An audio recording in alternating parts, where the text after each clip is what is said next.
Our frontline personnel, our brave personnel in uniform throughout this country are the first line of defense. General Lady's time is expired. Thank the gentleman. Thank the Secretary. Thank you, Mr. Chairman. Mr. Gohmert. Thank you. Secretary Mayorkas, in a meeting some of us had with you April 5th, you agreed to find out who gave the order to prevent members of Congress like me from going undeterred to the border to see for ourselves what has happened. Did you find out where that came from? Because the regional director said it came from Washington. Congressman, I have inquired, and I'm not aware of any such order. I was not able to identify any such order, and in fact, of course, quite a number of CODELs have occurred since you and I met in April. Right, but those normally they are escorted where they're allowed to see, instead of like those of us that have oversight of Border Patrol.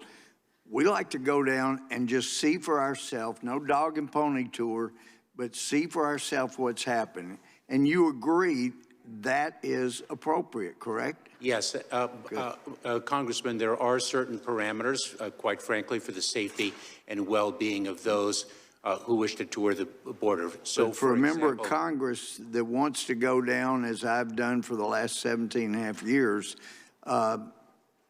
we have to understand we assume the risk when we get there.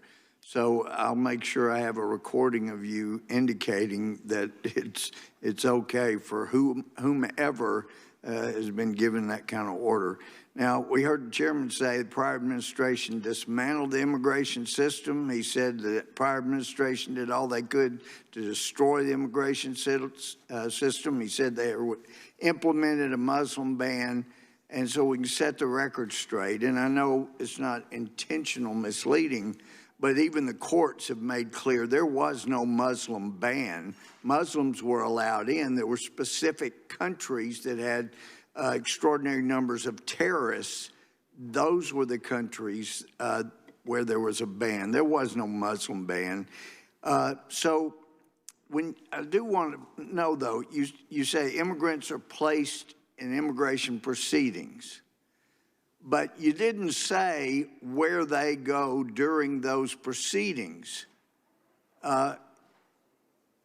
They remain in the United States. When you say somebody's placed in immigration proceedings, and then you further clarified that some are detained, if they're not detained, the vast majority go released around the country, correct? No. Quite a significant number are placed on alternatives to detention. We use the acronym ATD. There are different levels of alternatives to detention depending on the risk profile. But you ship many of those people that are not detained in these other categories around the country, correct? Yes, on alternatives to detention. And that's one of the things you're looking to increase the money for, is to pay NGOs and to have your own folks who can help get those people shipped around the country, correct?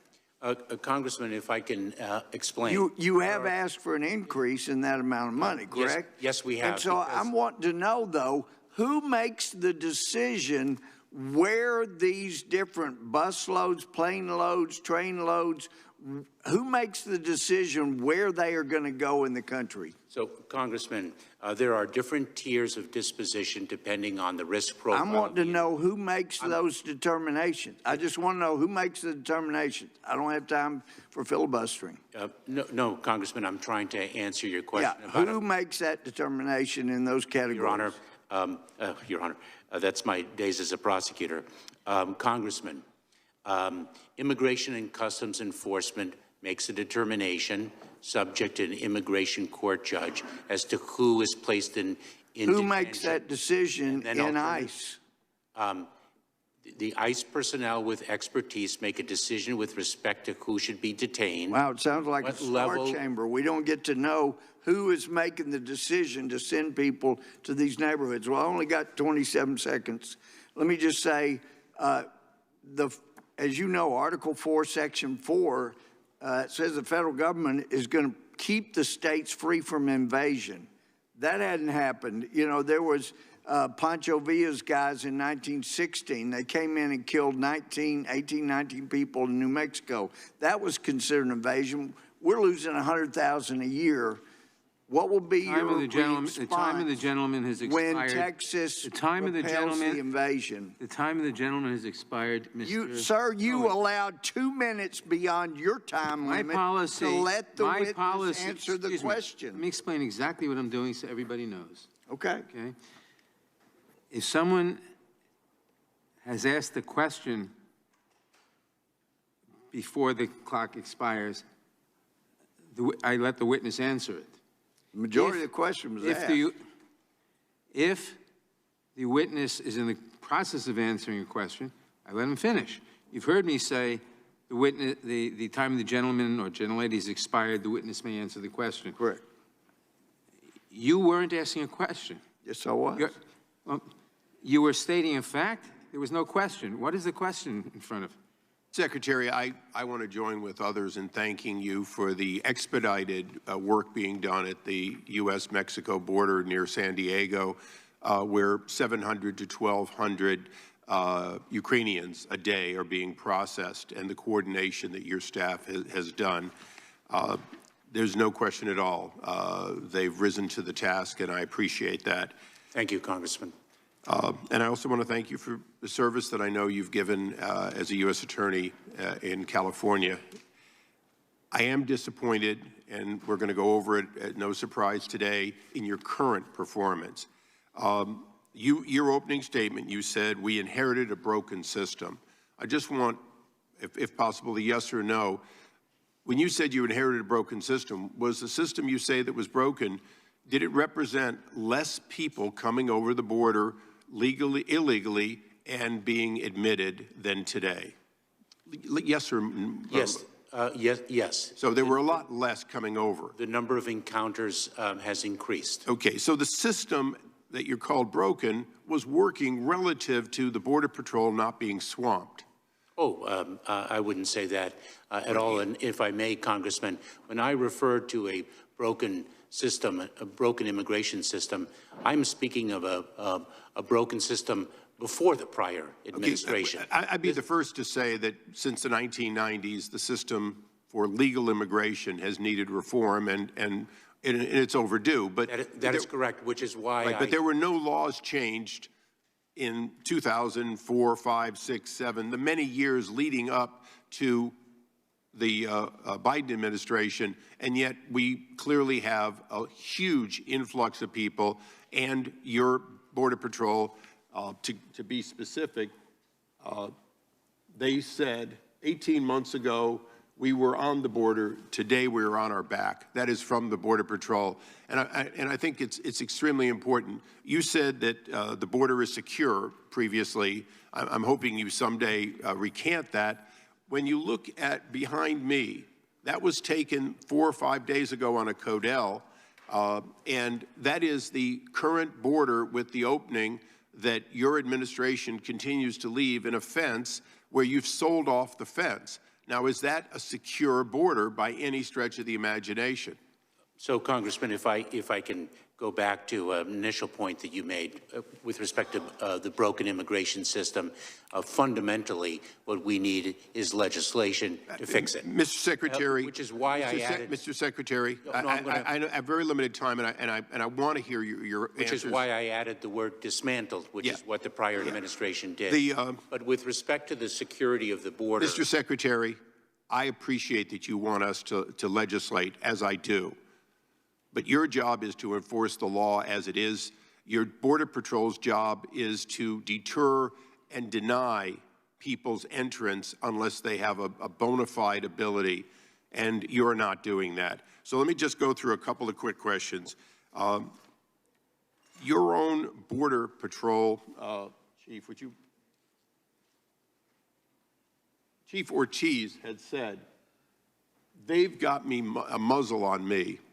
That is a quote I got from multiple Border Patrol agents of what he's saying.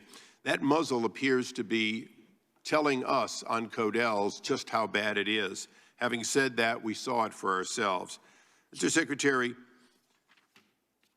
I'm going to cut right to the chase. Title 42 is something that is being talked about a lot right now. When is Title 42 going to end? The Centers for Disease Control and Prevention. No, just a date.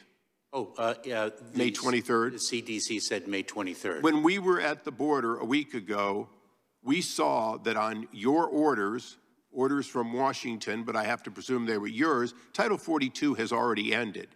Your customs people were ordered to, and they were bringing in every day as many as they could get from down in Mexico, Title 42 people that had been refused, and bringing them back in. When I asked the agent in charge, she told me that they were trying to clear the backlog completely by May 23rd. They didn't know if they were going to be able to. That is a clandestine ending of Title 42. Why did you do it? I am not familiar with that, and that is factually incorrect. Well, that is a statement that multiple members here on the dais saw. The question is, will you come back and give us the details of who gave that order and when it began? We have been told and we have witnessed that going on at the U.S.-Mexico border. It is going on as we speak today. So would you agree to come back and give us the details of who gave that order and whether that order was lawful? The time of the gentleman has expired. The witness may answer the question. Congressman, I don't know to what order you are referring. There is no clearing of the backlog as you have framed it.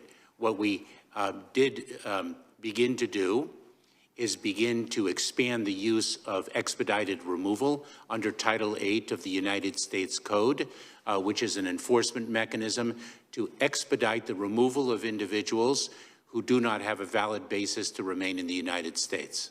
Mr. Chairman, for the record, I'll be brief. Multiple members here on the dais were told by the agent in charge the time and place that they were bringing in these individuals who were in Mexico, were remaining in Mexico. They had been refused under Title 42. NGOs were coming, bringing them there. Point of order, Mr. Chairman. This is the same side of the aisle that's complained. You've now had an extra minute, Mr. Issa, to make your point. It's not a point of order. Finish quickly, please. So very quickly. I just want to make sure the record, I understand that the Secretary may not know about it, but there were multiple members who were told this by a uniformed agent. I just want to make sure that was the record. I thank the gentleman. Thank you.